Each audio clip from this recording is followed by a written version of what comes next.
Hey everyone, it's Lexi. So in today's video, I'm going to be sharing with you all of the books that I ended up reading in the month of October. So I will say it was a much better reading month than it was in September. I read a total of 4 books, which is a lot better than the dismal 2 that I read last month. So I will say I'm very impressed with that, considering it was like midterms and I would just feel like I've been studying constantly for a month. So by the time this video goes up on the 30th is like my last midterm, so I'll be able to breathe and have some fun and just kind of enjoy myself for a little bit. So I'm much looking forward to that. So when you're watching this, I'm like officially free. But yeah, so I read 4 books this month. One I ended up picking up at the library, but overall it was a good reading month. There was 2 that were okay. One I didn't really like so much. And before I forget, I also plan on doing Vlogmas this year. So go ahead and subscribe to my vlog channel. It is Extra Tales and Teacups. I'll link it up in the cards and down below, so you can go subscribe to that so you can kind of see what I will be what I plan on doing, what I will be up to basically in December. So my birthday is in December. I'm gonna be 23, and yeah, so it's Christmas. I get to go home. I get like 3 weeks off, which I'm looking forward to.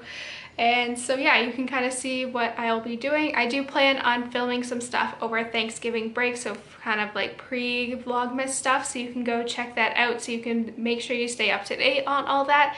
So yeah, just let me know if you are interested in seeing any of this stuff, and let me know if you're excited for Vlogmas, because I'm already planning my Christmas shopping, which I'm all excited for.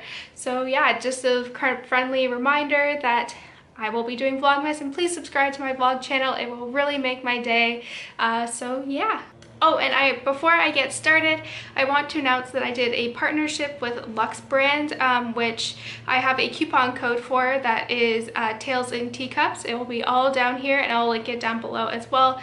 But if you purchase something using that coupon, I do get a small commission. So if this video is not sponsored in any way, but they have a lot of neat watches and sunglasses and all that. I don't wear sunglasses because of my glasses, but I do actually have one of their watches.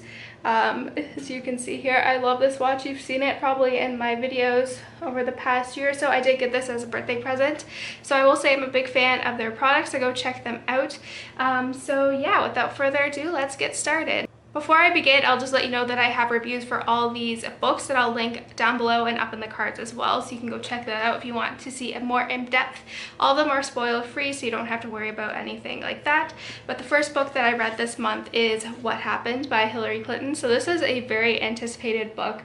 Once I heard it would be announced, I was like pre-ordered it right away. But basically this is like Hillary Clinton's like reflection on everything that happened over the election season. So it is quite a dense book. It is just under 500 pages, but I flew through it. Some parts were really hard to get through, because she is talking about like how she felt on election night, and just how, like, I don't know, just what was going on through her mind, and just like how she had to like show up, and like, I don't know, I even like, some parts of it were really hard to get through, and just how she's kind of coping with everything, and I don't know, and like all the things about, like, I learned actually a lot of stuff.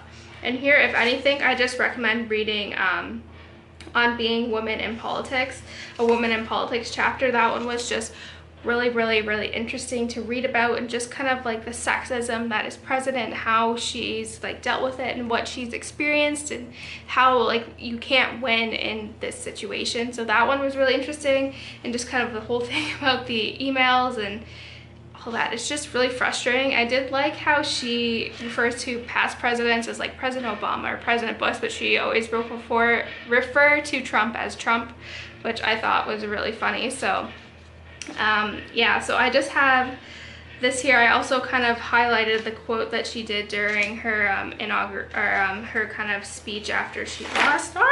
Dropping everything, but I'll try to find it real quick.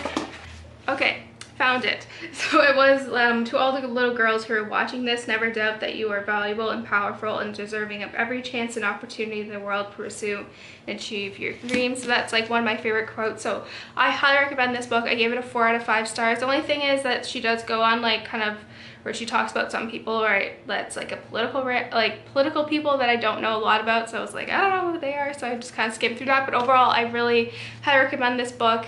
It has a bittersweet kind of feeling to it, but it was well worth the read. Next, I read The Women in the Castle by Jessica Shattuck. I think that's how you say her name, and this is a book that I picked up from the library. And if you guys remember, I said I was really excited to read this book because I found the concept to be so neat and interesting. So it follows three women kind of post World War II, and then kind of little snippets throughout the war, and just kind of their, like, how they're all tied together. So basically these women are tied together because their husbands were involved in the failed assassination attempt on Hitler in, I want to say, 1944. So one of the women has been kind of like was tasked kind of when all of this was like planning out to like go and like the savior and protector of the women. So she kind of finds the two wives, and I think this book did a really good job of shedding light of like what Germany was like post World War II, and just how, because I know like history class they just kind of say like, oh, it ended and, you know, people were fine, but it kind of, this book kind of highlights the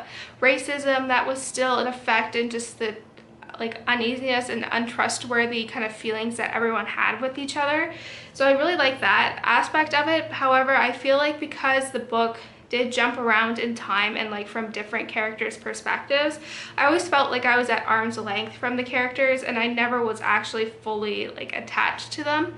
And which is sad, because I know in like World War II books I always find that I'm greatly attached to the characters, so I didn't really feel much of a connection with these characters. And there was one character in particular, Benita, that I don't even think she had a pulse, because she was just like there and she was really frustrating. But I gave this like a 3.5 out of 5 stars. It was a decent World War II book, and just kind of like the environment that it kind of like created and showed like what Germany was like. However, I wasn't the biggest fan of the storyline.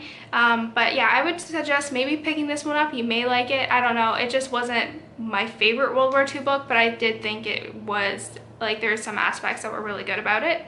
Next, I then read the Tales and Teacups book club pick for the month of October, and it was Burial Rites by Hannah Kent. And I had so many high expectations going into this book. First of all, this cover is just stunning. I love like this, I love like when the sky is this color. And so basically, for those of you who don't know, it's kind of like a historical fiction book that's kind of centered around something that did happen. So it follows Agnes, who is the last person who was to be beheaded in Iceland, and it kind of follows her story of her, because before her execution, before they decided on how it was going to all plan out, she was sent to live with this family. And so while this is all happening, she's kind of telling everyone slowly what happens, and like what there may be more to this murder that meets the eye. So I don't know, like, I gave this like a 2.5 out of 5 stars. I did find the plot to be very interesting, but like, again, with these characters, I didn't really care much for them. They were always kept at arm's length, and like just the way the author integrates kind of the Icelandic like phrasing and names in that was really confusing. There's multiple names for different characters. There's 2 like Johns, so it's like, and they don't really distinguish which John is talking if they're both in the same room, so that's really confusing. And just also not much happens for like the first 75% of the book, because she'll start to explain it and then she gets sidetracked, or she just doesn't finish what she's saying, and then like there's other like character plots going on that I just didn't really care much for.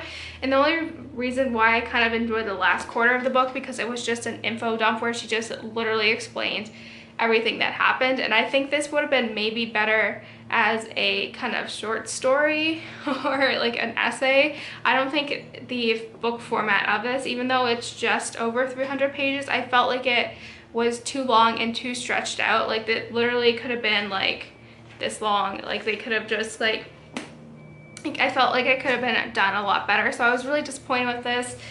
I don't know, you can check out my review. I do like kind of go more in depth, no spoilers or anything, but I do go into like more in depth of like my problems with it and all that. So yeah, I'm really disappointed in this one because I had such high hopes and it was just like.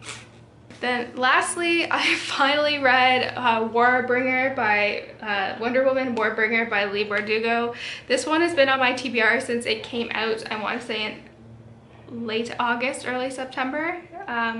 So yeah, I was like, I'm gonna read this, and then September ended up being like a very dismal reading month.